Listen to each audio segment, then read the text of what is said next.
Kalian tahu Sayyidina Umar. Sayyidina Umar itu menaklukkan Palestina. Ketika Sayyidina Umar menaklukkan Palestina itu belum milih orang Kristen. Sebelum milih orang Kristen, milih orang Yahudi. Di Palestina dulu asalnya punya Yahudi. Sebelumnya Yahudi orang Kanaan punya. Lalu itu direbut oleh orang Yahudi, masanya Yusa.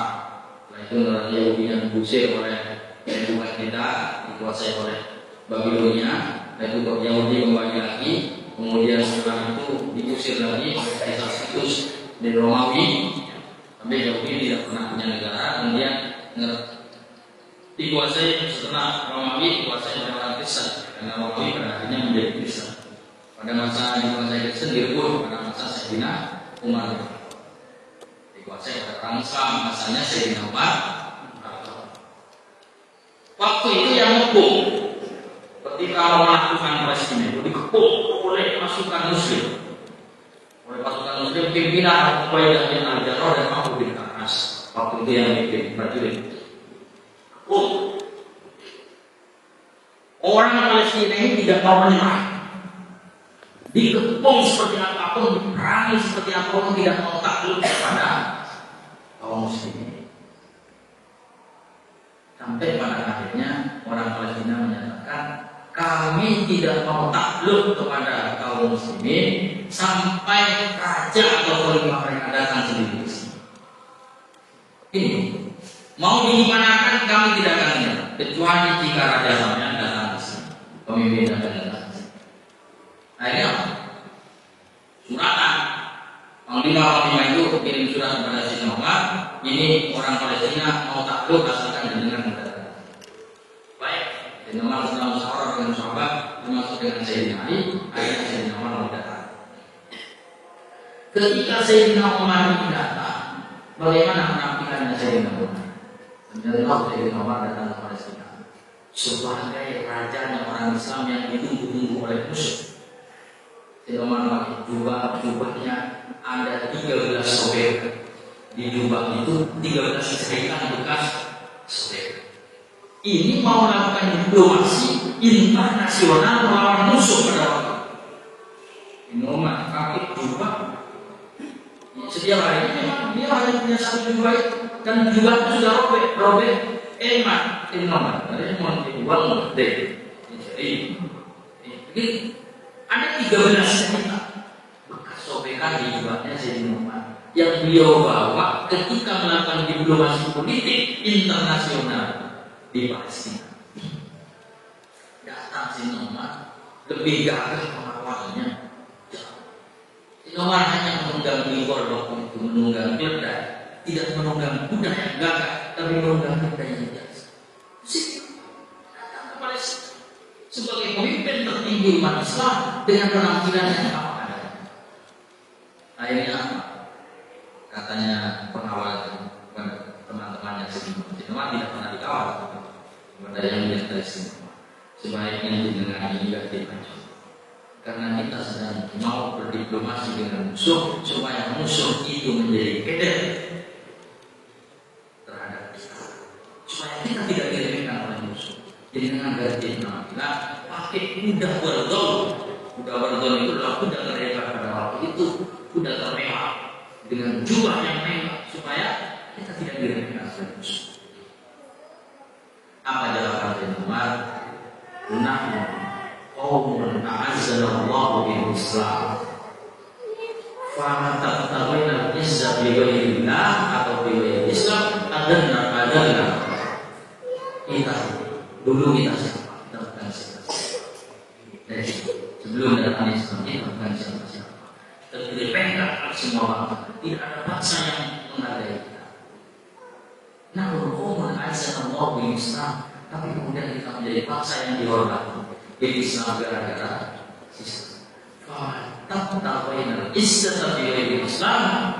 Kalau kita membuat parameter kemuliaan di luar parameter Islam, adalah Allah akan menghinakan kita.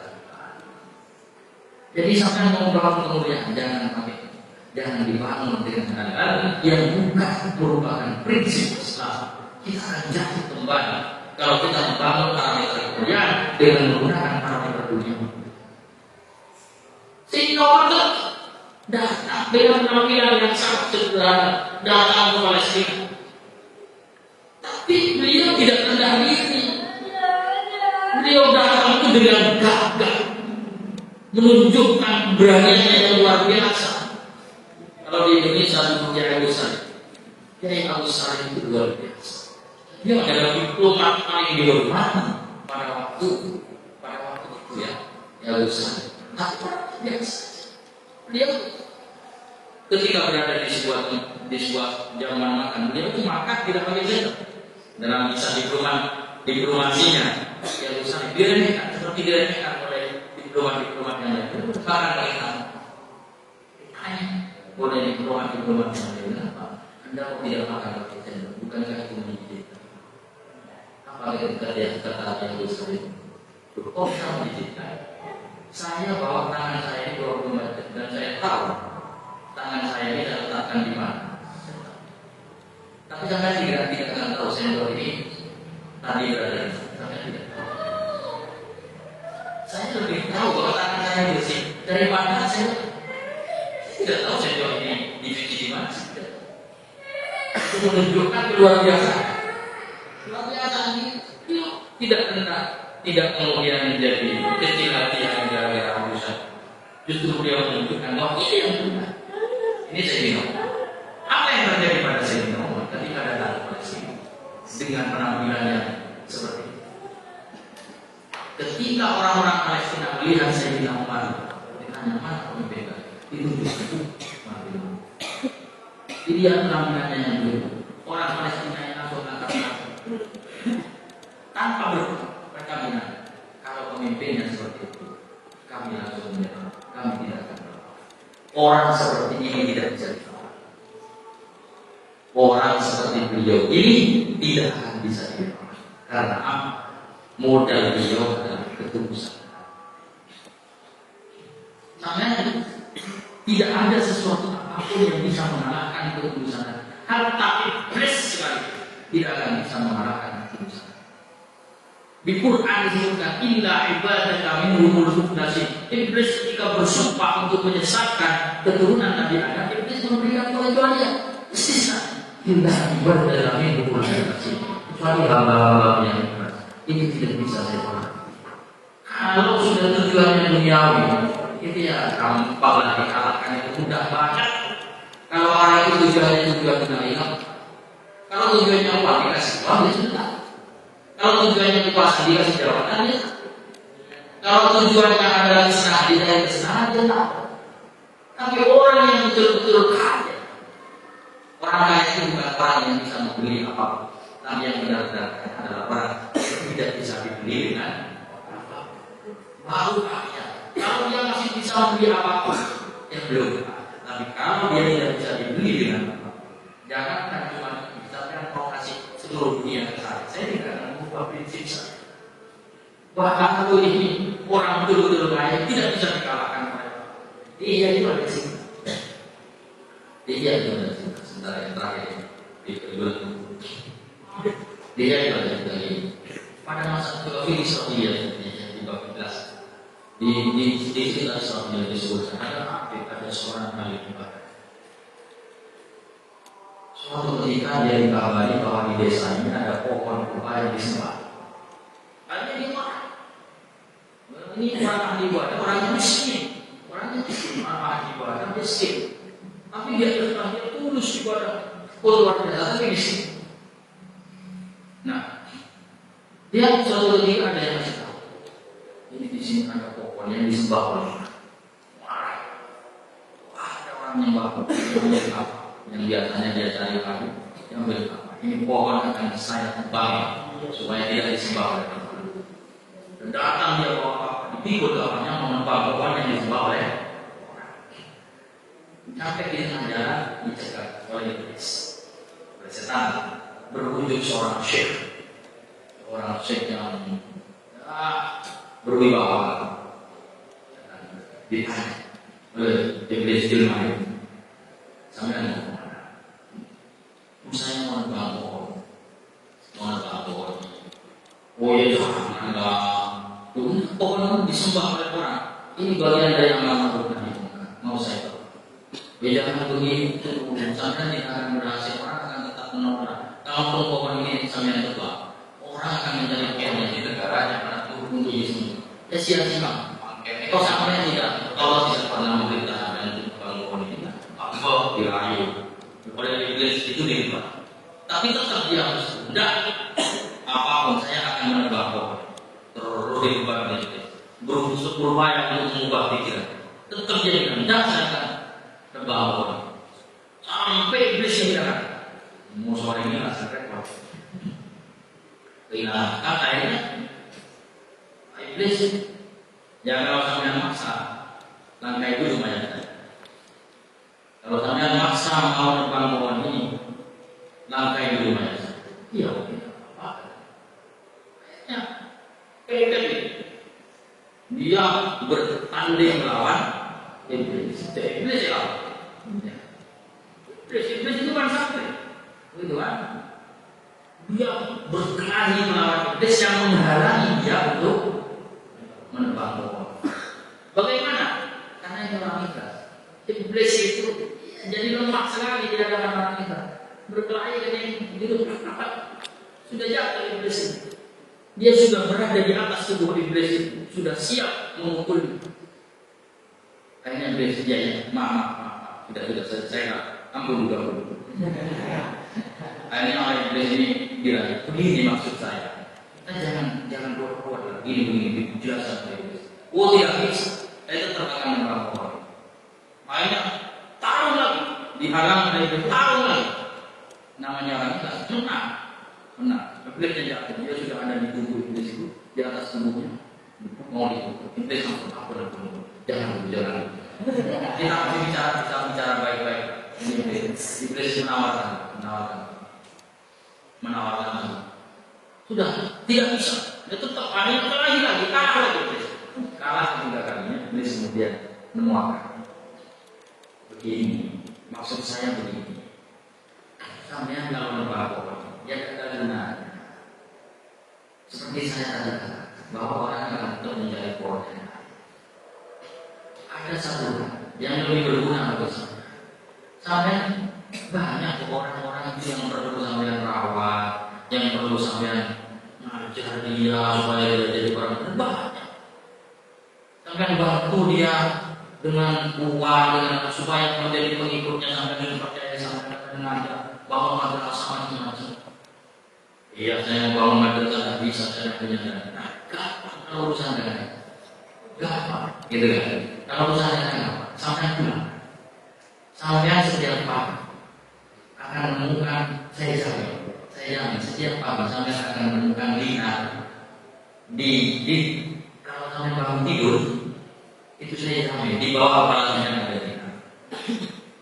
Itu bisa sampai pakai untuk berjualan bangun madrasah, bangun pondok, bangun macam-macam bantu bagi miskin, sehingga sampai bisa mengajak mereka kepada jalan benar. Daripada sampai hanya ini akan dilawan oleh orang jadi ramai, orang tidak ikut sampai justru mereka akan semakin kekal itu karena sampai merusak apa yang mereka percaya. Justru sampai diikut orang. Tapi kalau dengan cara seperti itu sampai wah inklusif, dakwahnya menarik, dakwahnya ramah. Iya ya, ini kayaknya dia tetap ada di saya ya.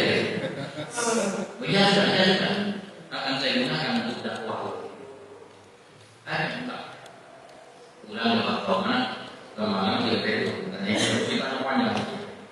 Sudah itu benar. Bagaimana dia itu benar sih. Uang emas, koin emas, 2 nih. 1 dinar itu berapa? 4 gram seperempat emas murni. 1 gramnya sekarang 1 juta. Berarti kalau 1 dinar itu sama dengan 4 juta ya.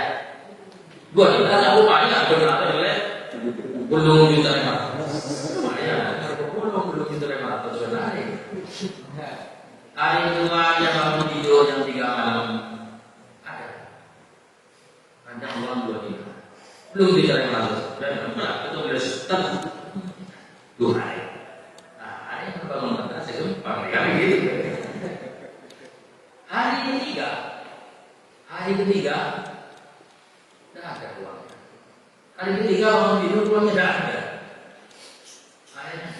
Benar ya? Mata ada mata sesuai dengan janjinya, tidak sesuai dengan janji kampanye ini. Ada kamu malah apa oleh kapaknya diambil. Oh, dia berlengkuan yang kabulkan. Dia datang bawa bapak menebak bos. Karena apa? Karena ternyata sek yang ditemui itu tidak menepati janjinya untuk memberikan uang sedia. Datang sampai tengah jalan dicegah kami oleh iblis yang menyamar menjadi seorang syekh. Mau mana? Saya mau nebang pohon. Oh, udah bisa.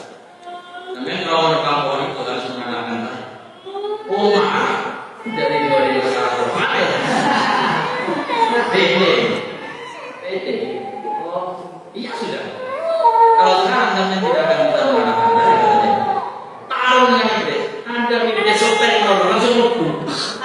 Tahu saya tendang sotek iblis lebu. Orang tidak benar. Tapi iblis kemudian itu main iblis marah dia dan emas dia. Wah, kok sedih nggak bisa kalah? Nggak bisa kalah. Jadi mau menang berapa kali? Sekarang kok saya tidak berdaya melawannya. Memang kok sangat kuat. Iya. Kalau sekarang kalian melawan saya, ada apa kan? Kenapa ya kok bisa begitu? Iblis jujur. Dia memberi identitas. Karena kamu ingin menegakkan kebenaran, kamu datang untuk menebang pohon, sehingga saya tidak akan bisa mengalahkan. Tapi sekarang kamu datang ke sini menebang pohon itu karena apa? Kelima saya jadi besar.